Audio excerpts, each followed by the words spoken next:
there's a saying, I don't know where it originated, David Goa passed it on to me, says that tradition is the living faith of the dead. Traditionalism is the dead faith of the living. So you have to think about that one for a minute. But there's a problem with traditionalism. That in any case, we need to look at the difference between tradition and what we call capital T tradition, sacred tradition. Tradition simply means things that have been handed on to us. That's what the word means, handed down. It's Latin for handed down. And it's Romanian for translated. Yeah, but anyway, there are a lot of things that have been handed down to us that have nothing to do with the faith, but people think they have everything to do with the faith. And this is where we run into some problems with what people believe and what they actually don't know. The first thing to do is people ask me if they want to increase their spiritual life. How do they begin to struggle for spiritual growth? And the very first thing is to embrace simplicity. To embrace simplicity. We get far too complex and complicated, and when we don't know the answers to something, we pull one out of the air, which is usually more complicated than the truth. And we simply complicate people's lives and complicate the concept of the spiritual life. Well, that's what traditions often do. If you remember that Jesus Christ criticized the Pharisees for their traditions, he didn't mean for what we would call the sacred traditions of Israel, but for the traditions that they had developed in life. I remember that one of the Pharisaic traditions was that when you woke up in the morning, you had absolutely to put the right foot on the floor first, and then the left foot. And you could put the right sandal on and the left sandal. And then you went back and fastened the right sandal and then fastened the left sandal. And that was very important to the one school of Pharisees. If you didn't do that, you're probably going to burn in hell for eternity. But you had to do that. Another thing that might resonate with some of you anyway, is in some churches, particularly the Russian church it seems, because Seraphim Rose was quite radical about this. If there's one lamp burning, I believe it's if there's one lamp burning, you don't do prostrations. If there are 3 lamps burning, you do prostrations, but nobody ever explained why. But in any case, it depends on how many lamps are burning, whether you do prostrations or not. And things like that simply complicate our worship. And we're so worried about, people ask, when do I make the cross and when don't I make the cross, and what's right and what's wrong, and when can I touch the floor or do little prostration, when can I make an actual prostration, or a zimni proklon instead of the poly proklon. And these things become very important to people. But the essence is often ignored. So what is sacred tradition really? The things which are essential to the faith, which come to us from the apostolic times, and include the 4 Gospels. We have no idea if Matthew, Mark, and John wrote the 4 Gospels attributed to them. Probably Luke did. But by tradition we assign those names. It's part of the sacred tradition that out of the 50-some Gospels that were chosen to be in the Scripture, 4 of them were chosen by the church. They constitute sacred tradition. Now, people who in the West often say, oh well, they're opposed to any kind of tradition, sacred tradition included. But the 4 Gospels were written from traditions that were handed down verbally from the apostles. So the tradition, and Apostle Paul tells us to hold fast to the traditions which I've given you, whether in writing or by word of mouth.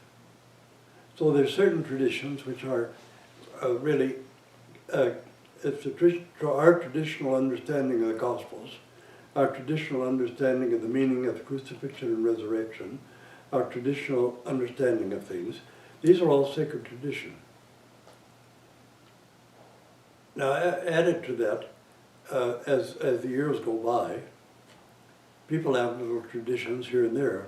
They're not the same in every province of every country. But we understand that things like the symbol of faith are sacred tradition. And the ancient martyrologies from the first 3 centuries or 4 centuries are part of the sacred tradition because they have court records of those martyrologies. The lives of saints are not sacred tradition. They're just inspirational reading. We have no idea who wrote them, under what circumstances, how much they added to them, how much they used them for sermonizing when they wrote them down. St. Simeon Metaprastis, the Greek hagiographer, produced the Greek set of lives of saints. And he said he had to produce a new one because so much superstition and fable had drifted into the lives of saints that he wanted to sort of clean it up a little bit. So the lives of saints are not something we can form doctrine or dogma from, and they're not something that we should take as if it were scripture, if it was some absolute. So we have to distinguish between traditions and sacred tradition. The sacred tradition will, of course, include the letters of Apostle Paul. We assign them to Apostle Paul from tradition, and the 4 Gospels, the symbol of faith, and some other symbolic writings in the church. But when we look back, each of us in our local churches we came from, we see some traditions that we have no answer to what they mean and where they came from. And, you know, Mama Liga is a tradition in Romania, but it's not in the scripture. It's to be careful at saying, well, this is tradition of the church. It's a tradition that we don't take communion very often. It's a tradition that we take communion only 4 times a year. It's a tradition that we have to fast 3 days steady on bread and water, well, this is in Stara, Serbia, before we can take communion. It's only a tradition that we don't eat meat on Saturday if we're going to take communion on Sunday. But it's a tradition in some parts of Romania that if you had communion that day, you can't take a bath the rest of the day, and you can't take a nap the rest of the day. And I suspect because there's something sexual about taking a nap and taking a hot bath. But anyway, that was very firmly followed by the Romanians in Canada who came here in the 1800s and early 1900s. There would be mare păcat if you took a shower after you'd taken communion. So, or took a nap after you'd taken communion. We get a lot of these traditions and try to pass them on to an educated generation or converts or a younger generation, and they become so confused by them that I have to relate a story I already told you once before. There were 2 schools of Pharisees in the times of King Herod and Roman times. The 2 schools were followers of Hillel, who was the grandfather of Apostle Paul's teacher, and the other one was Shammai. And Shammai was a very highly educated man. He was a civil engineer, carried his engineer's rod with him all the time, so everybody would know. And, you know, made prayers in the arcades of the streets publicly and made his fringe on this hymn longer and wore a bigger phylactery and things like that. Hillel, on the other hand, had come back from Babylonian exile, a little bit late, but he came back so poor he could afford only 1 pair of sandals, and when they wore out, he had no sandals. And he was so poor that he couldn't afford to go to the school. So he would climb up on the roof of the school and listen through the air vents to the lectures, until one rabbi found him up there and said if he really wants to learn that badly, well, let him go to school free. So he was a very simple person, and Shammai was a very complex person. So one time a proselyte, a convert, came as an Egyptian fellow, and he came to Shammai and he said, this is so confusing. He says, you know, I believe in the one true God, the living God, the God of Israel, and I would be circumcised, baptism is easier, but I would be circumcised today if but I'm getting through all these traditions and customs and things. I can't grasp all these traditions you're giving me, all these customs. If you can explain the faith to me in a few words, I'm ready to convert. So Shammai took his engineer's rod, it said, and pushed him away and says, don't be arrogant, go and read more. And so the man was quite depressed. And somebody told him, well, Hillel has equal authority, you know, go and talk to him. So he went to Hillel and he told him the same story. You know, I believe in the one true living God. I understand the God of Israel. But all these customs and traditions that I have to learn, they're confusing to me, and I can't even remember them all. Can you explain the faith to me while standing on one foot? I'll be converted today. So Hillel lifted one foot. He said, whatever is hateful to you, don't do it to anyone else. Everything else is commentary. So that boiled down to something this simple. That's all that God expects of you, is to treat other people the way you want to be treated. And the rest of it is commentary. So the man was converted. This is something like Gamaliel, the grandson of Hillel, would have taught Apostle Paul. It would have been much more simple than the other school would have taught, because he was interested in the basics of the faith, what is necessary. The others are interested in all kinds of traditions that you have to keep. And you can all think of some kind of traditions that you've been taught that you have no idea what they mean or what their understanding is. So you have to learn that when you have traditions, things that are handed down in the church, one of them is how you prepare for communion, for example. There are some schools who want you to read, I think, 3 akafist and 3 canons and about an hour's worth of other prayers before you can take communion. There's nothing in the canons of the church, and there's nothing in sacred tradition about that. That's a local tradition that sprang up and sort of spread, and it's meaningless. It was sort of enforced when people were taking communion 1 time a year or 4 times a year, because they took communion so seldom that you know, they had to do some special preparation for it. But there's nothing like that in the sacred tradition. There's nothing like that in the canons of the church. In fact, St. John Chrysostom tells us if we're in church for the reading of the gospel and we don't receive communion, we're guilty of the body and blood of Christ for disdaining it. He says, I don't say you should receive communion just anyway, you should prepare yourself. And of course, as we say, the main preparation for communion is forgiveness of others. And whatever prayers you feel like you need to say. And if you want to go to confession, it's fine. But you should never tie confession together with communion, as some people do, because it was a local tradition to do that.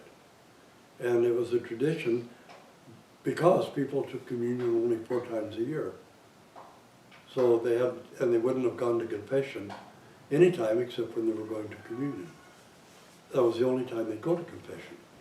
So the problem, you see, arises because people need confession more often, not just when they're going to communion and not as a preparation for communion, because you're in on Sunday morning and the priest puts a petrogili on your head and says, you say blah blah, and he says blah blah, and then he reads a prayer over you and it's all magic, and you're ready to take communion. But confession has nothing to do with this kind of negative attitude about sins. It's confession is a medication, a part of the healing process of the church. And we should have confession any time there's something burdening us or weighing down on our shoulders or confusing us or causing us some mental stress or something. It doesn't have to be sin. Everybody's just looking for sins. But remember, I told you before, sin isn't the real problem. Alienation is the problem. Sin is just a symptom of it.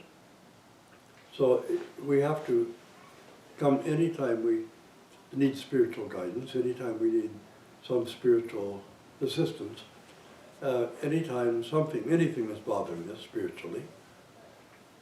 And one of the most important things in confession, when somebody is confessing something they've done, is to help them forgive themselves. Not forgiving yourself can make you emotionally and spiritually ill. It could even make you physically ill. It's very dangerous to carry around guilt complexes. It's not at all good for your spiritual or your physical or mental health to do that. And this is one thing we struggle in Narcotics Anonymous too. People can't make progress until they go and seek forgiveness for people they've hurt, but they have to forgive themselves, or they don't make progress in it. You know, if God has forgiven you, how dare you not forgive yourself? So this is the tradition that's been given us about confession is very mechanical. You know, when I was little, they used to give us a card full of church Slavonic sins, and we hadn't a clue what they were saying. But I remember I was confessing adultery when I was 8 years old, because that was on the list of sins. And my cousin used to say, you can only sin in church Slavonic, in Old Slavonic. You know, you can't sin in Serbian, you can only sin in Old Slavonic. So we stayed away from Old Slavonic, and then we didn't sin. So we have all kinds of traditions like this that if we stop and think about them, what does this contribute to my spiritual life? What does this contribute to my faith? What does this contribute to my understanding of the Orthodox Christian faith? They're just stumbling blocks that people have put in the way and passed them down as traditions of the church. But they're stumbling blocks to your spiritual growth and your salvation. So I'm going to ask if people have questions. But one thing that Metropolitan Anthony Krapovitsky, my great hero, passed on to us was stop making the services so confusing and so busy. The divine service should be simpler. You know, when you see a bishop serving, somebody who was a visitor, an Anglican person who visited Orthodox Church during a hierarchical divine service, said, the only thing I could think about was there was the queen bee up there and a bunch of worker bees were fussing around it. And it's true, when you serve a hierarchical divine service, people want to take her mitre off, they want to put it on, they want to take her Amphorian off and put it on. They have a little parade with your bishop service book with his Amaphor over it and his mitre sitting on it. And, you know, the choreography becomes so tedious that it's impossible to pray in the altar. And it must be just as impossible or difficult to pray for the congregation at the same time. You know, we've got dozens of deacons out swinging censers, and even when they read the apostle, you can't hear it because you got a jingle bells going on with the censer. And of course, if you're reading it in a language no one understands, I guess it doesn't matter. But to cense during the reading of the apostle is, first of all, it's not proper because it's called the censing for the gospel. But they do such an elaborate censing that they don't have time to cense during the Hallelujah verses. And you know, it's very hard to break deacons from following the book exactly at a time like that, and using common sense to shorten the censing. But it's what's in the Typicon doesn't allow much time for prayer. It just allows time for doing a kind of a song and dance in the altar, and for doing all kinds of elaborate things. But prayer isn't part of it. You know, you might read through the priest prayers silently or just skim read them or something, but actual prayer, there's no time for it. There's too much fussy work to do. And the same with the singing and the carols. Somebody comes and they say, oh, well, we need a choir. No, we don't need a choir. We don't need Italianstina. We don't need to turn the place into an Italian exhibition. We're not here to entertain people. You know, the hymns of the church are prayers. they're not entertainment for the congregation. And they're not a place to show off how good you can, how well you can sing, or things like this. So it's simple. The singing, the psalmody should all be simple. It's the minute we start trying to make things elaborate and in the Italian style, we lose the whole context of prayer.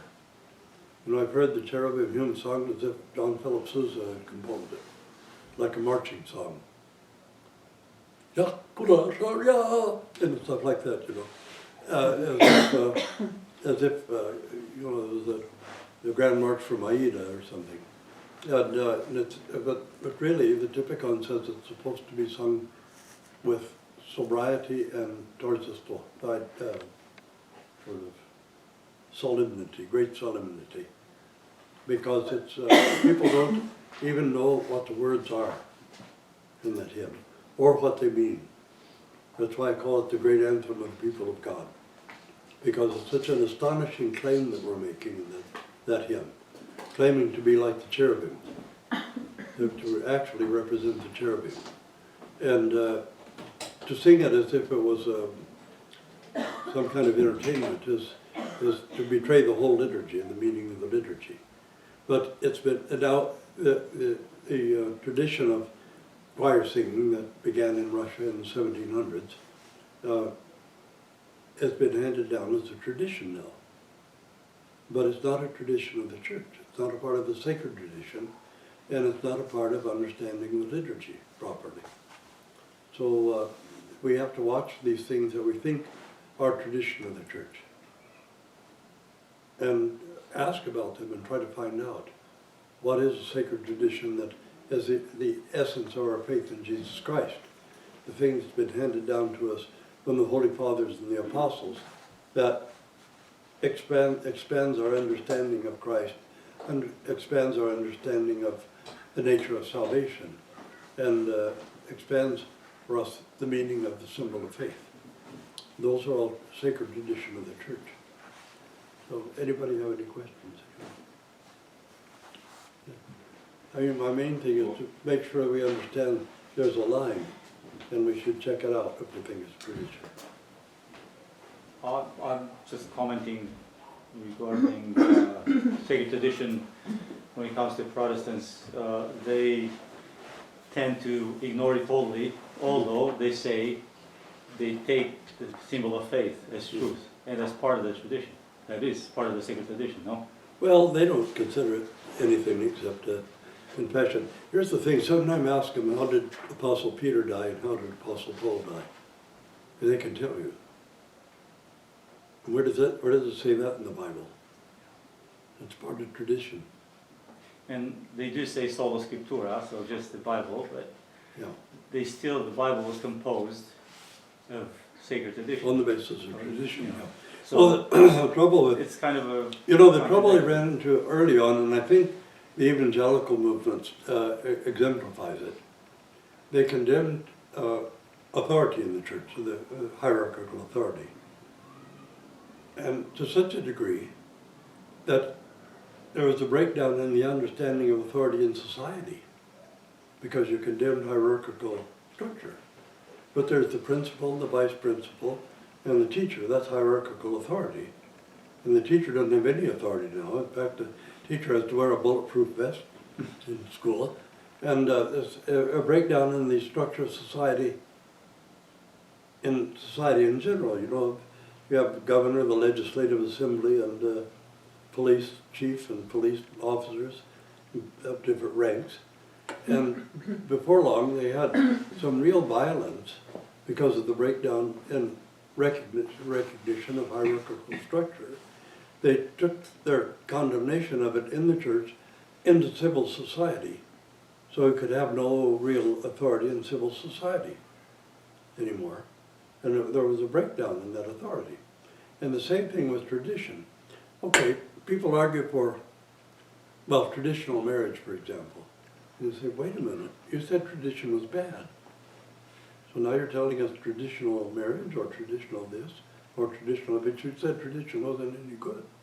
So why should we be looking for traditional anything their tradition is so bad that they cut themselves off from sacred tradition, and that's why there are more than 4,000 denominations of Protestants, because they rejected one pope and made everybody a pope. And I remember so many times being told by Protestants, well, everybody has the right to interpret Scripture as they see fit. And I said, no, well, that's a good way to have total unremitting chaos in society. Suppose we took the acts of governance of Canada, or Constitution, and everybody interpreted as they see fit. Suppose the Charter of Rights and Freedoms was interpreted by everyone as they see fit. After all, there can't be hierarchical structure and we can't have tradition. So everybody can interpret as they see fit. And we can have the 30 Years' War all over again. But this is the problem. When you say things like that, how many translations of Scripture are there now? And they don't even match each other. But it doesn't matter, it says the word book on the front, I mean Bible, the book in Greek. It says Bible on the front, so it's infallible. Doesn't matter whether it matches this person's Bible or that person's Bible. Doesn't even have to say the same thing anymore, as long as it has Bible on the cover. It's going to be infallible and without error. But we look at the different translations and even sometimes there's an abbreviated New Testament. Now, there's an annotated New Testament. There's a New Testament for modern man. There's a New World Version.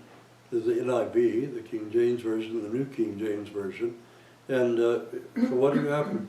What do you do when you come to the word, the saying of Paul, all have sinned and come short of the glory of God? And sometimes they'll translate it, all have sinned and come short of the glorious blessings of God, the glorious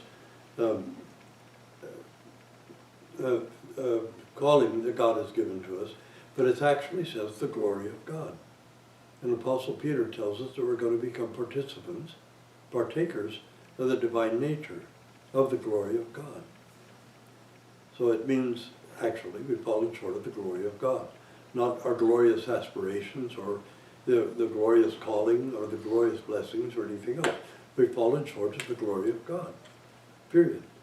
And yet, now you have so many different interpretations of so many different versions.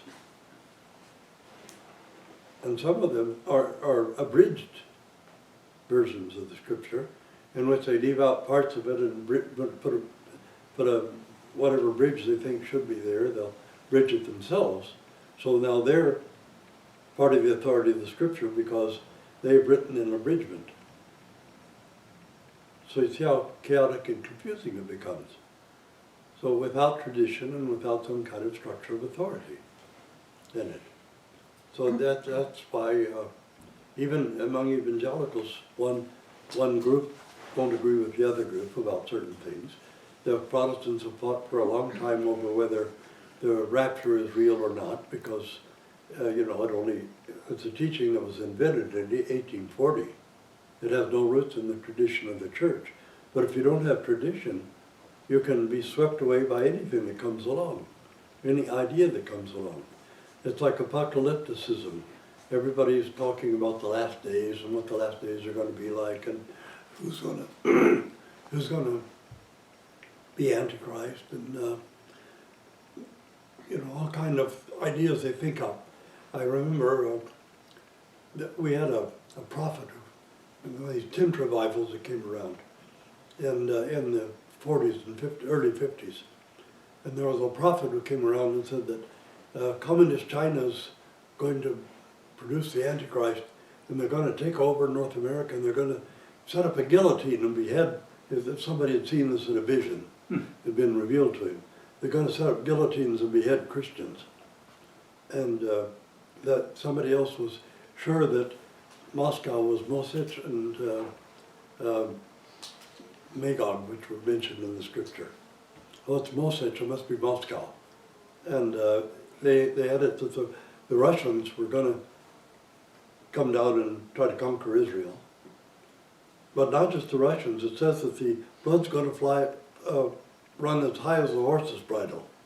So obviously they're going to come down on horseback. So it has to be the Cossacks, of course, because they're great horsemen, and maybe a few Mongols thrown in. But it's rather absurd to think that in this century, or even the last century, anyone was going to invade anywhere on horseback. You know, there were even rumors among Pentecostalists that the Tigris and Euphrates rivers were drying up, so that the Chinese and their Mongol allies could ride on horseback into Israel to try to conquer it. In the first place, it never mentions a battle of Armageddon anywhere in the scripture. It mentions troops gathering in Battle of Armageddon, but it doesn't say there's going to be a battle there. But everybody's talking about the Battle of Armageddon, but there's no Battle of Armageddon in the scripture. They just presume there's going to be a battle there. So it's a tradition they've created by themselves. And they have traditions about the apocalypse that bear no resemblance to truth.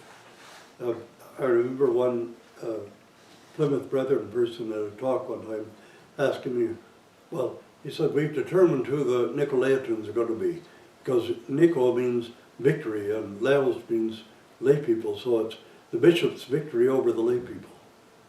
And that's what the Nicolaitans are going to be. See, but the Nicolaitans already existed in the time of Evangelist John and Peter, because both of them mention the Nicolaitan heresy. It stretched from Asia Minor all the way down into Egypt, and it became quite a serious heresy. The Gnostics had two theories, because the body was evil, and the soul had to be liberated from the body, according to the Gnostics. So one theory was extreme asceticism to wear out the body, so it would die sooner. The other theory was to live riotously and burn a candle from both ends, so that you'd wear out the body through licentious living. And that was the Nicolaitans. They thought you should, eat, drink, and be merry to an excess, so you'd burn the body out, and the soul could escape. That was the Nicolaitan heresy. People are still looking for what it's going to be, and it's already been. So that's the trouble with these, not having proper tradition, and having the traditions that have been created by men as you go along in it. So the closest tradition we have about Antichrist is the one we read in the Synexarion on Meat Fair and Cheese Fair Sunday. It's evidently we don't have a copy of the Synexarion, so we don't read it. But the Antichrist will be a Hebrew from the tribe of Dan, and reign in the rebuilt temple in Jerusalem. And for the first 3.5 years of his reign, he'll seem to be a great benefactor of mankind, and produced some of the miracles. The three temptations of Christ on the Mount were revelations about Antichrist. The three things that Christ rejected, Antichrist will accept. And St. Cosmas of Italia in 1699, somebody asked him on, I believe, Meat Fair Sunday, who said that Antichrist will be reign in the rebuilt temple in Jerusalem. And somebody asked him, but how can Antichrist demonize the whole world sitting in the temple? And Cosmas of Italia said, that children, I perceived in the spirit how the horns of Antichrist will sprout from the tiles of every roof, and in every home there will be a talking icon, and Antichrist will be able to reach the whole world through this icon, and like a television set or a computer monitor. But those are the only things we have about it. We don't go into any more detail. And some of the fathers had said the book of Revelation could only be understood by the people who live at the time, and there's no use trying to interpret it. But that so much of it has already taken place, and so much of it is already unfolded. So we generally leave that book alone. We never read it in church. We don't even keep the book of Revelation in church. It's not a part of the Apostle book we read in church. So, and there's a reason for that. But here you have people who have no root in sacred tradition, who make up a new interpretation every 10 minutes, and just sow more chaos and more confusion. It's to the point now where the evangelical movement in the States has lost all basis in the faith, so that they've gone into politics instead of the faith. They're no longer actually preaching Christ.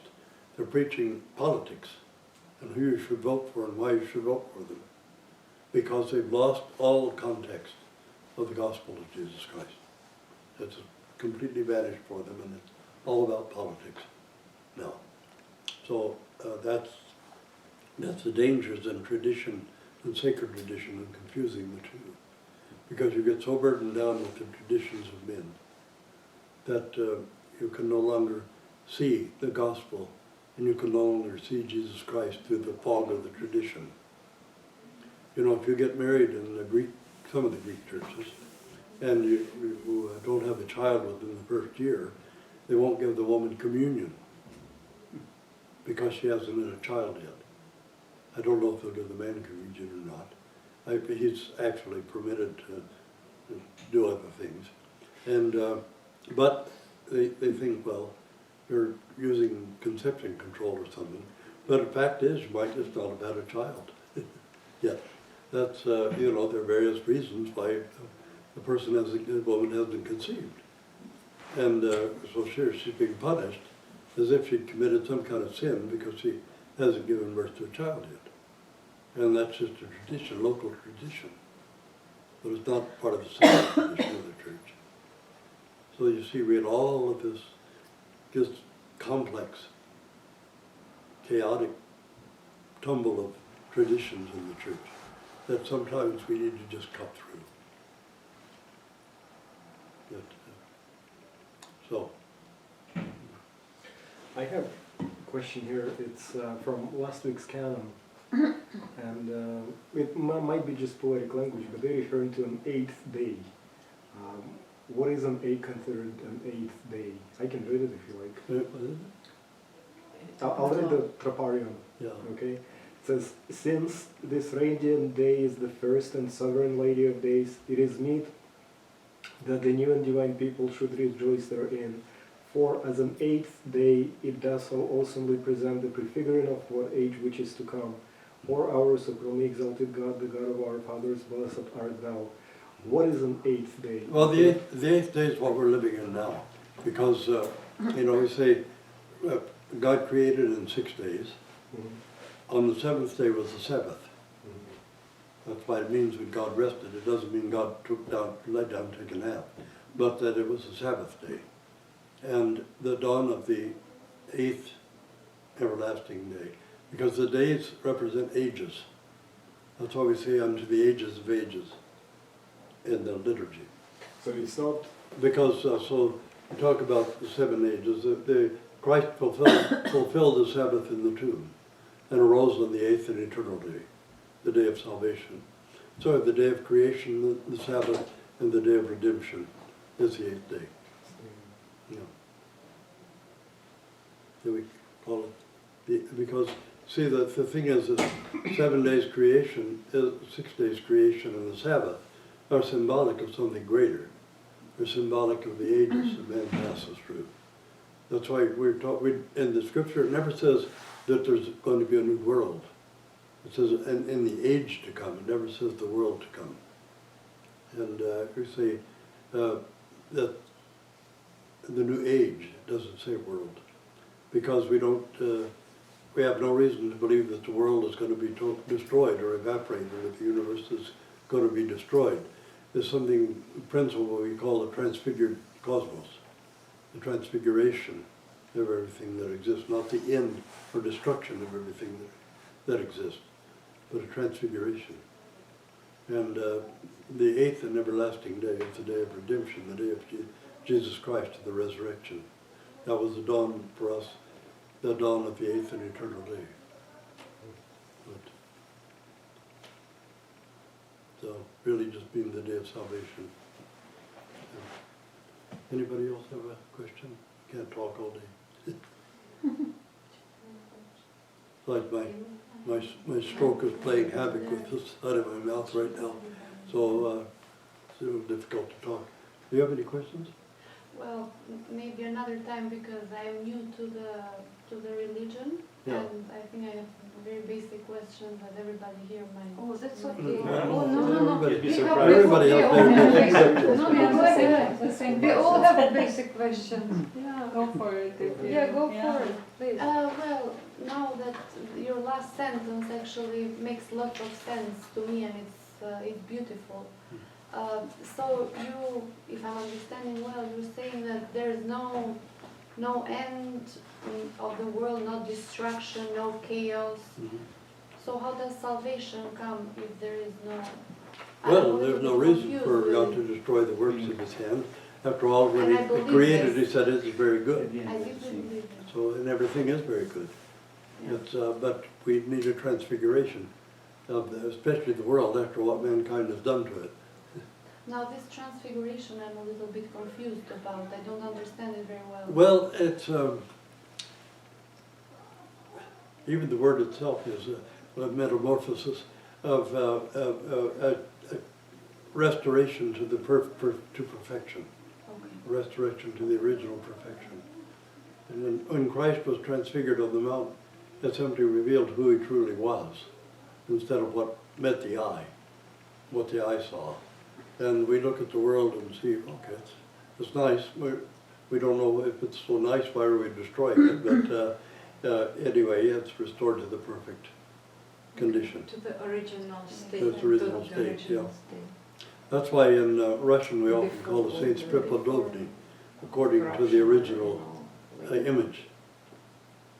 To the image of God, to the original Yeah, to restore things to what they are. Before Adam Sometimes and we Eve. can state. see that in people or individuals when we see them slowly transfigured or changed into something else, where we see something beyond what meets the eye. Yes, okay. That's what the icon tries to teach us to. Vladika, Alba asks before to be restored to the original state, and Alba asks before even Adam and Eve, Yeah, before Adam well, or Before or- the original sin, before the sin happened, right? The Yeah, Adam yeah, did the yeah. apple, Before right? the ancestral sin. Before that, they will live yeah, in. because the ancestral sin gives us a Yeah, state of being alienated from God. yeah. before So the it state doesn't of give us- alienation It from doesn't give us a hereditary guilt, it just gives us a state of alienation. That we're alienated. That's, and death comes about, man is not immortal by nature, we're immortal by grace. And when we separate ourselves from the source of life, then death is inevitable. Because God is the source of life. All life is an extension of God's life. So that's a gift to us. Anything else? There's a lot of language in the divine services that sometimes we have to pause to find out more clearly what it means too. the meaning. Because we have some poetic access to, but some purely symbolic meanings that we need to see what they mean. Exactly. Some to better metaphor, understand. a lot of metaphor, Yeah. yeah. So, anyway, nothing else will adjourn. Are we saying it is truly me, or are we try to? Well, I don't know, we kind of made it clear what's between sacred tradition and traditions. That's, I'm sure you can sit and think of so many different things. I told when I was ordained deacon, I served in a Greek parish. There was a Ukrainian altar boy, little fellow, and I put Velcro on my cuffs. So the priest was very upset by that. He said, "Deacon Lev, how can you do that? Don't you know the strings on the cuffs are by tradition they're the ropes that Christ was tied with when he was beaten?" And I thought, but before I could say anything, the little Ukrainian altar boy turned my sleeve and he says, "Father Lev, tell him the Velcro is the type of the crown of thorns." And I thought at the time this kid's going to go places, but he's actually a criminal lawyer now. So I had a pretty quick mind, I wouldn't have thought of it that quickly. So much for those traditions. Anyway, to say the Dostoy no yes. Christ is risen from the dead, trembling the death by death, and upon those in the tombs bestowing life. Christos anesti enekron, thanaton patis asceti et imimasi, Zoe charisamenos, Christos avemniot din morți, cu moartea pe moarte călcând, și cela din morminte, viață dăruindu-ne, Hristos voskresis mŕtvych, smrti sme poprav, Isus, čím pogrobeží